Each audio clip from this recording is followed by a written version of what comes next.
Recently, I've been stuck back in what I would consider to be a worst case habit scenario. I believe that the morning and the evening, and really more specifically the hour before you go to bed and the first hour when you first wake up in the morning are the most important periods of your day. It's when your brain is the most easily influenced, the most effectively programmed. Your brainwaves are in beta state, pre-theta, or right after theta state, pre-dream sleep. This is the period when you're ideally filling your brain with dreams, visions, goals, resonating with the best version of yourself. You should be using this time to be getting clear on how you want to think, how you want to act and feel. However, for most of us, these are prime scrolling hours. We're not connecting deeply with who we're aspiring to be. Instead, we're mindlessly absorbing disheartening news, or those social media posts that have us comparing ourselves to others, really solidifying our deepest fear, that we're destined for mediocrity.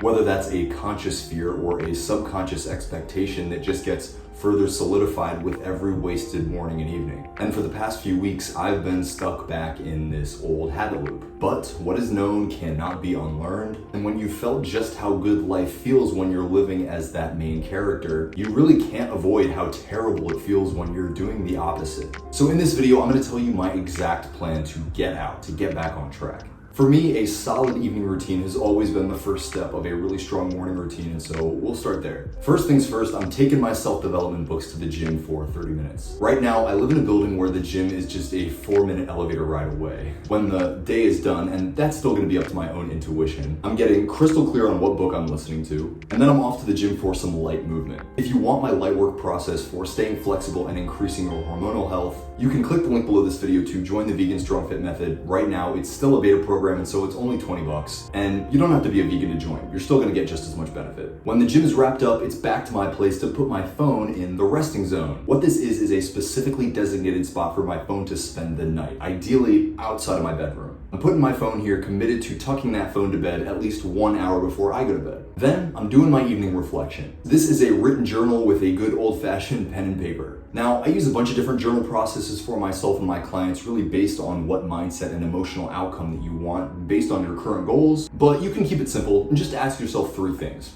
What went well today? What didn't go so well today? What can I do tomorrow to improve? When I'm done with my reflection, I'm gonna flip on another audiobook. I know this kind of goes in conflict with the whole screen time thing, but for me it works. And what I'm gonna use is some kind of fiction, like The Hobbit, or for me right now, the guilty pleasure is Warhammer novels. But it's 2023, being a nerd is pretty cool, so. The point is I'm listening to something that is totally unpertaining to this world, something that's gonna help put my mind at ease. And I personally feel like this makes it easier for me to flip myself into REM sleep, but that is not officially documented. There is no science behind that, and so don't go quoting me in your master's thesis. While I'm listening to my book, I'm brushing my teeth, washing my face, jumping into the shower, and then right to bed. Now, the reason that I say a masterful evening routine is really the first step in a strong morning routine is pretty simple. When you wake up rested, free of stress, calm, it is so much easier to take on your day from a place of clarity, from a place of intentionality. When you wake up uncomfortable, when you wake up stressed, when your sleep was low quality, you're probably going to be starting your day off with an alarm and a groan. You're probably immediately hunting for dopamine, and most of us are used to getting that first dopamine fix from our phones. And again, our phone first thing in the morning is probably the main thing that we need to focus on avoiding. Now, this doesn't mean without a solid evening routine, there's no point in taking on a morning routine. Life seldom works out perfectly, and victory usually belongs to the imperfect action takers. Better to start trying to change your habits from a place where things aren't necessarily 100% than waiting around for the perfect situation. Realistically, if that's your mindset, that day is never gonna come. So rain or shine, here's what I'm gonna be doing. Before I even open my eyes, my mind is set on gratitude. They say that gratitude is the key to the soul, and so like I said, before I even open my eyes, I'm counting as many things as I can possibly be grateful for. As simple as the roof over my head, right? The bed that I'm sleeping in, the person sleeping next to me. Right off the bat, I am leveraging the most powerful blessing magnet available to mankind, a grateful heart.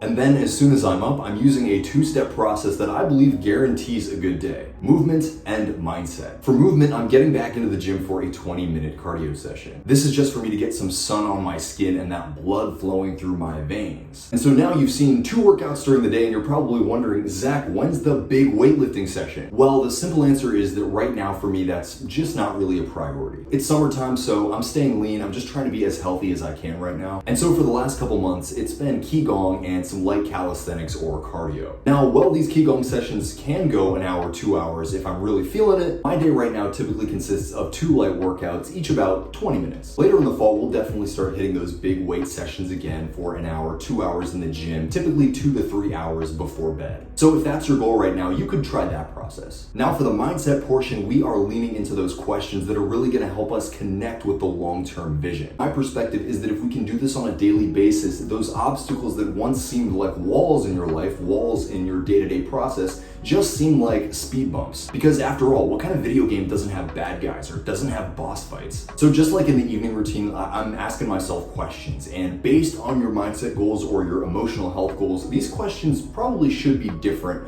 for you specifically. But here's 3 that you can ask yourself that will help you get on the right path. Number 1, what is my main intention for the day? Number 2, what is my biggest obstacle and how can I overcome it? Specifically for today. And then number 3, how can I remain positive today? Then I'm jumping into my to-do list, trying to keep it no more than 2 or 3 big tasks and doing my best to stick to that long-term vision. This is how we build intentional energy, make it flow throughout the day and then the week, and ultimately changing our lives. Hit the link below to join the Vegan Strong Fit process. It is super discounted for those of you that are ready to join the beta. We hook you up with your personal master plan to help you identify your dreams objectively, transform your current obstacles into your greatest opportunities, ultimately turning those goals into guarantees. That's pretty catchy, you like that? And without further ado, my friends, hit that subscribe button, hit that little notification bell so you know when my videos come out. If you have any questions, drop them in the comments. I will get back to you. Like this video, and I will see you in the next one. Peace, much love, namaste, talk to you later.